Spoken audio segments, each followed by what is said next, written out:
श्री स्वामी समर्थ. स्वामी महाराज तुमच्या सर्व चांगल्या इच्छा पूर्ण करो ही स्वामींच्या चरणी प्रार्थना करते आणि आजच्या या नवीन व्हिडिओला सुरुवात करते. अक्षय तृतीयेच्या दिवशी पितरांसाठी तर्पण विधी, पिंडदान, दानधर्म, सेवा या गोष्टी आवर्जून कराव्यात. 3 पिढ्यांपर्यंतचा पितृदोष शांत करण्यासाठी, पितरांची कृपा प्राप्त व्हावी, पितृदोषामुळे तुम्हाला तुमच्या आयुष्यामध्ये, तुमच्या संसारात ज्या काही अडचणी येत आहेत त्या दूर होऊन तुमची अडलेली कामे पूर्ण व्हावीत, यासाठी वर्षातील हा दिवस अतिशय महत्त्वाचा आहे. असं म्हटलं जातं की या दिवशी पितृलोकातून पितृ येत असतात आणि आपल्या घराचा उंबरठा जो असतो तर उंबरठ्याजवळ ते बसलेले असतात. त्यामुळे या दिवशी पितरांसाठी सेवा, दानधर्म, पूजा, अर्चा, प्रार्थना या गोष्टी आवर्जून केल्याच पाहिजेत. तर आजच्या व्हिडिओमध्ये एक अतिशय प्रभावी असा उपाय मी तुमच्यासोबत शेअर करणार आहे. उद्या आपल्याला कावळ्याला घरासमोर खायला ही एक वस्तू ठेवायची आहे. यामुळे आपले पितृ तृप्त होतील, आशीर्वाद देतील, मुलांच्या अडचणी संपेल, घराची, पतीची, मुलांची प्रगती कोणीही थांबवू शकणार नाही. त्याचबरोबर अखंड लक्ष्मी प्राप्त होईल. घरामध्ये असणारा 3 पिढ्यांचा किंवा 7 पिढ्यांचा जो काही पितृदोष असेल तर तो कायमचा नष्ट होईल. अशा तुमच्या ज्या काही अनेक अडचणी आहे, पितरांना जर तुम्हाला काही त्रास देत असेल, तुमच्या अनेक कामांमध्ये अडथळे येत असेल तर त्यासाठी आपल्याला हा जो उपाय आहे तर तो करायचा आहे. आता हा उपाय जो आहे तर तो कशा पद्धतीने करायचा, त्याचबरोबर कोणत्या वेळेमध्ये कावळ्याला आपल्याला घरासमोर ही वस्तू खायला ठेवायची आहे, कावळ्याला या दिवशी महत्त्व का दिलं जातं, पितरांची पूजा कशी करायची, याबद्दलची संपूर्ण माहिती मी तुम्हाला देणार आहे. त्यामुळे व्हिडिओ हा स्किप न करता शेवटपर्यंत पहा. जर चॅनलवरती नवीन असाल तर चॅनलला सबस्क्राईब करा, शेजारील बेल आयकॉनलाही प्रेस करा, म्हणजे जेव्हा कधी मी नवीन व्हिडिओ अपलोड करेल त्याचं नोटिफिकेशन सर्वात अगोदर तुम्हाला भेटेल आणि तुम्ही एक पण व्हिडिओ मिस करणार नाही. त्याचबरोबर कमेंटमध्ये ओम पितृदेवाय नमः लिहायला अजिबात विसरू नका. आता अक्षय तृतीया ही 19 एप्रिल वार रविवार या दिवशी आलेली आहे. अक्षय तृतीयेच्या दिवशी माता लक्ष्मी, भगवान विष्णू यांचं एकत्र पूजन सुद्धा केलं जातं. त्याचं एकत्र पूजन करण्याचा सुद्धा शुभ मुहूर्त असतो, तो वेगळा असतो. तो शुभ मुहूर्त मी नक्कीच चॅनलवरती शेअर करेल. या दिवशी त्या शुभ मुहूर्तामध्ये माता लक्ष्मी, भगवान विष्णू यांचं एकत्रित पूजन करायचं असतं, ते आवर्जून करावं. त्याचबरोबर अक्षय तृतीया जो आहे तर तो अक्षय फल देणारा दिवस असतो. तर पितृदोषापासून मुक्ती मिळवण्यासाठी आणि पूर्वजांचे आशीर्वाद प्राप्त करण्यासाठी हा दिवस अत्यंत शुभ आहे.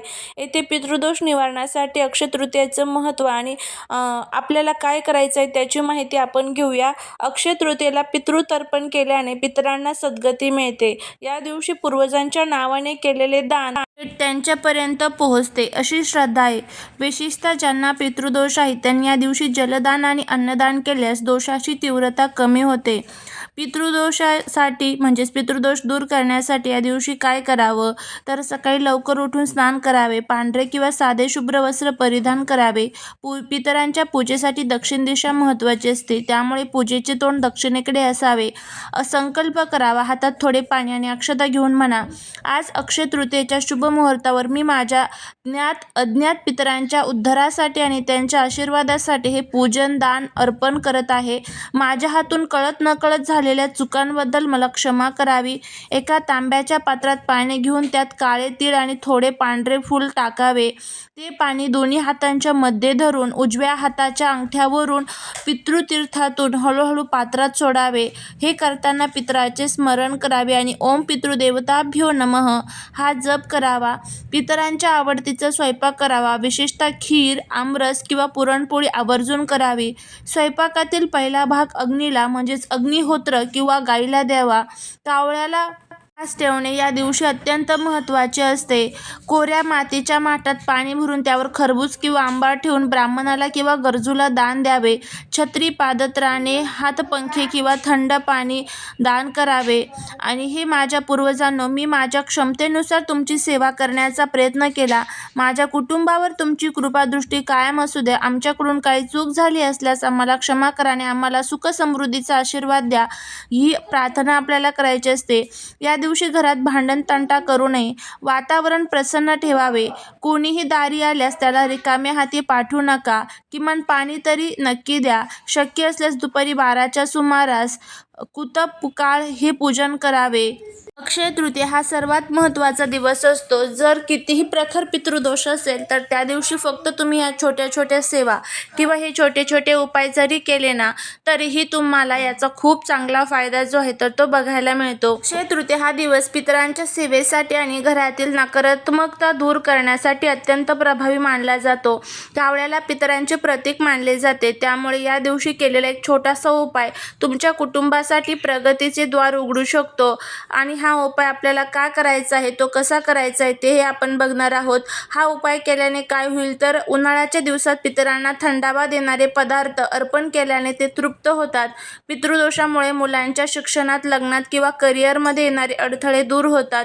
जेव्हा पूर्वज आशीर्वाद देतात तेव्हा घरातील आर्थिक चणचण संपते आणि अडलेली कामे जे आहेत तर ते मार्गी लागत असतात.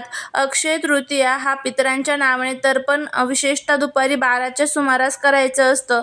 हा असा दिवस आहे जेव्हा आपण जे काही दान करतो किंवा उपाय करतो त्याचे फळ कधी संपत नाही. जर तुमच्या मुलांच्या कामात सतत अडचण येत असतील, घरात पैसा टिकत नसेल, प्रगती थांबली असेल तर अक्षय तृतीयेला घरासमोर कावळ्याला एक वस्तू नक्की खायला ठेवा. पितृ इतके प्रसन्न होतील की तुमच्या 7 पिढ्यांचे कल्याण होईल. असा हा उपाय कसा करायचा ते आपण बघूया. यासाठी तुम्हाला काय करायचं आहे, अक्षय तृतीयेच्या दिवशी सकाळी स्नान करून स्वच्छ कपडे घालावे. दुपारी स्वयंपाक झाल्यानंतर पितरांच्या नावाने ताट वाढावे. त्यातील एक भाग काकबली घराच्या छतावर किंवा समोर जिथे कावळेल तिथे ठेवावा.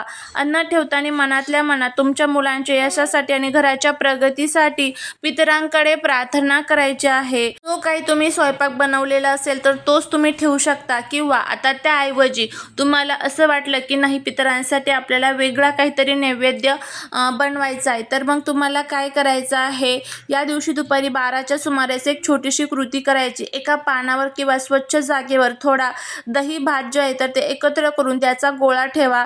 त्यावर गूळ किंवा साखर टाका. सर्वात महत्त्वाचे, या ऋतूत येणारे फूल जसे की आंबा किंवा कलिंगड एक फोड त्यासोबत ठेवा, कारण पितरांना उन्हाळ्यात थंडावा देणाऱ्या वस्तू अर्पण केल्याने ते अधिक तृप्त होतात. असा हा नैवेद्य तुम्हाला तयार करायचा आहे. हा नैवेद्य ठेवला की त्यानंतर तुम्हाला तिथे प्रार्थना करायची आहे. अन्न ठेवताना मनातल्या मनात तुमच्या मुलांच्या यशासाठी प्रार्थना करा. ओम पितृदेवताभ्यो नमः अशी प्रार्थना करा आणि अन्न ठेवून आल्यावर मागे वळून न पाहता घरात यावे. त्यानंतर घरातील थोडं पाणी दक्षिणेकडे तोंड करून जमिनीवर सोडावे.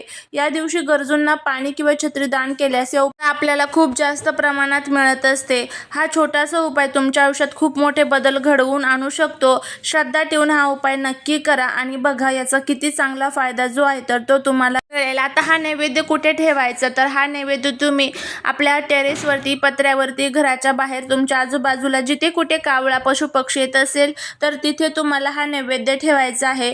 हा उपाय करताना मनात पूर्ण श्रद्धा ठेवा. पितृपूजन करताना ओम पितृदेवताभ्यो नमः या मंत्राचा जप केल्यास त्याचे फळ अधिक उत्तम मिळते. तुमच्या घराच्या प्रगतीसाठी तुम्हाला तिथे प्रार्थना देखील करायची आहे. तर अशा पद्धतीने साधा सोपा हा उपाय जो आहे तर तो आपल्याला करायचा आहे. तुम्ही करून बघा, याचा खूप चांगला फायदा जो आहे तर तो बघायला मिळेल. झालेली सेवा ही महाराजांच्या चरणी रुजू करते. व्हिडिओ जर आवडला तर लाईक, शेअर आणि सबस्क्राईब करा. भेटूया पुढच्या एका छानशा नवीन व्हिडिओत एका नवीन माहितीसोबत. तोपर्यंत सर्वांना श्री स्वामी समर्थ.